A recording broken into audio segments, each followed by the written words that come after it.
So as we've seen before, it is possible to add two sequences or two strings. It is also possible to multiply a string by some integer. So if we want our class to use operators such as these and on other special operators, then we have to use operator overloading. For example, it would be useful if we defined an operator for adding two complex numbers, like while using our class right here. This would also allow us to control instance variables without writing getters and setters. So let's dive right into our example. So I'm gonna use operator overloading for addition, or the plus symbol, plus operator. So in order for me to add two complex numbers. So in order to do that, I'm going to define a couple methods right here, and I'll explain what they are in a second. So we're going to have def 2 underscore string 2 underscores. We're going to have self, and then we're going to have, just self, the self attribute. So what this is going to do, it's going to display a string of our result, and I'll explain more in details just in a sec. Let me just write it out. Return string. We're going to return a string of, so we're going to convert our real part of the number to a string, and then we're going to concatenate it. So plus with a plus to make the complex number form properly. We don't need spaces in there. We're going to concatenate it. Now we're going to concatenate. Excuse me. We're going to concatenate it now with the imaginary part converted to a string. So we have get image, and then we're gonna add now with an I at the end. I. All right, that's that part. And now here's our overloading. Here's the part where that operator overloading comes in. So we're gonna make a method add for addition. So it's gonna have self and other. It's going to add two complex numbers together. So what we want to have, we're going to return a complex number which consists of self. The real part is going to consist of one get real plus the other get real. It's the other real number part plus the other real part. And then we're going to add the imaginary parts together. Let me just check. Self get imag plus other get image. Let me just check that. Oops, there's a syntax error. See, I just like to check. Line 37. Oh, I forgot the colon. Everything checks out. Yep. All right. So now with these, we can add them up. We can add these two complex numbers I made right here. So we're going to print, and we're going to print A plus B. And that checks out, right? Here's our result. So in this example, we overloaded with the plus operator. That is, we define the addition of two complex numbers using this method right here. We should also mention the term method overriding. In our example, that's this method right here for the string. You might say the operator overloading works on the overriding principles, which is closely related to the concepts of inheritance, because overriding means changing the implementation of a method which is given by one of the method's ancestors.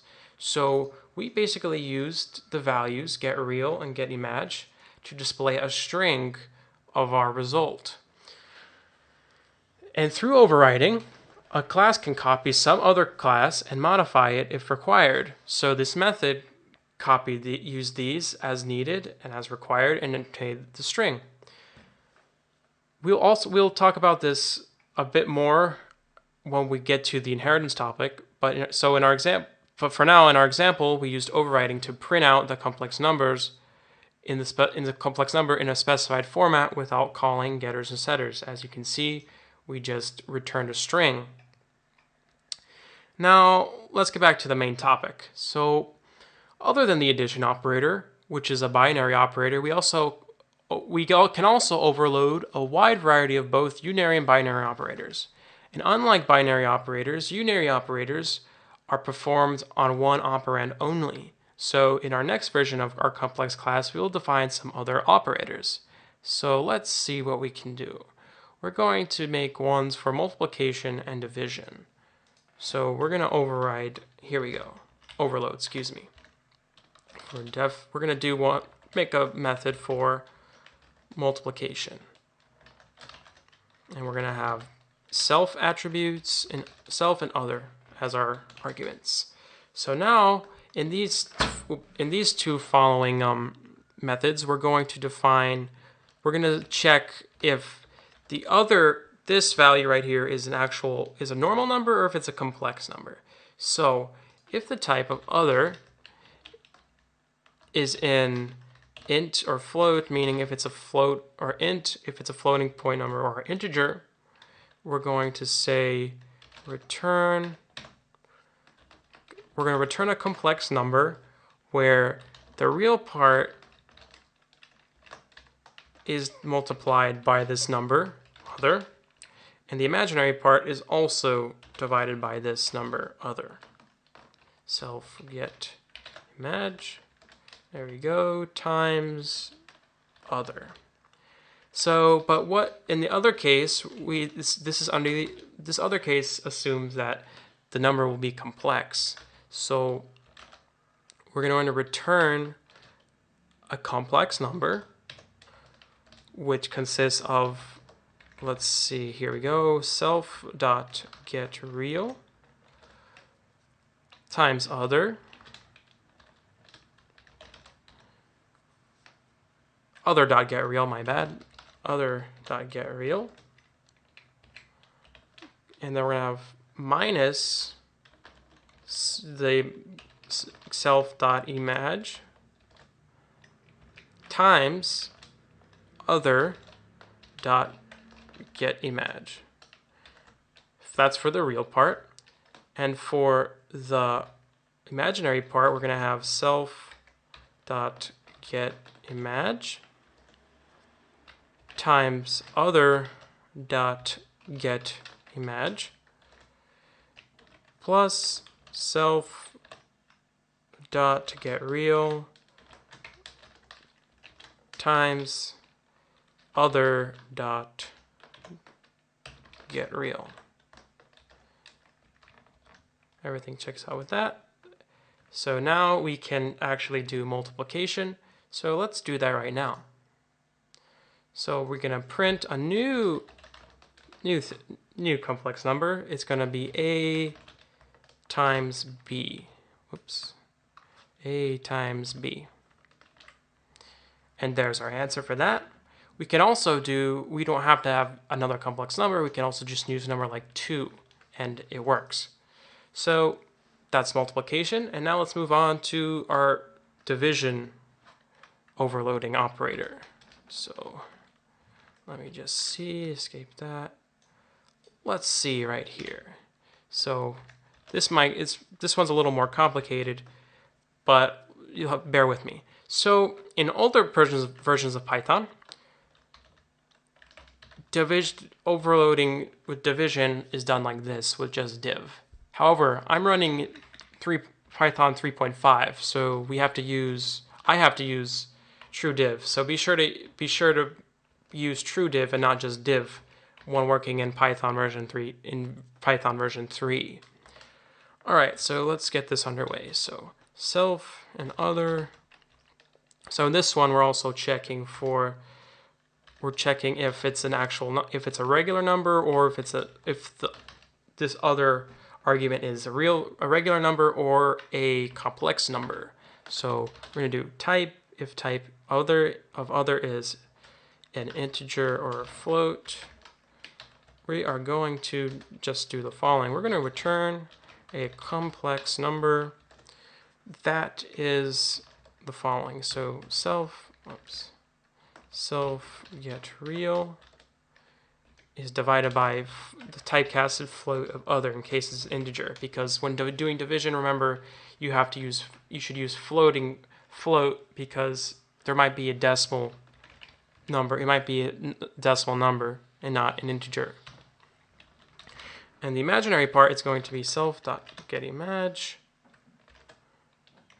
divided by float, same thing as before, float of typecasted, other typecasted to float. All right, so let's just test that. Yep, everything checks out. All right, now let's go on to the next part. So we're gonna have the else statement now, and this is where we assume that it's a complex number is being, this argument is a complex number. So here we go. So we're gonna set a couple variables set to equal to some parts of the complex numbers to make things more simple for us. So we're gonna have A, B, C, and D respectively equal to the following. So self get real, comma self dot get image, comma other dot get real, comma other dot get image. Since we're dealing with division of complex numbers, we have to set a nominator. So nominator is going to be equal to the following. We're going to have C times C plus D times D. And now with everything set up, we can return the following. So we're going to return a complex number, which is the following. So we have A times C, not capital C, A times C plus, let's see, B times D. And then outside that, we're going to divide it by a nominator. That's our real part. And then comma, the imaginary part is going to be the following. It's going to be B times C minus A times D. Let's space that out. There we go. And divided by nominator. Let's check invalid syntax, just checking my mistakes right here. Oops, I forgot a parentheses. Wait, no. Wait, something's missing. Let me just check. Complex. Maybe there needs another one. Nope. So I opened one. Oh, here we go. There we go. Just always remember to always check your parentheses. Yep. There we go. So now that all checks out. And now let's see how this division works.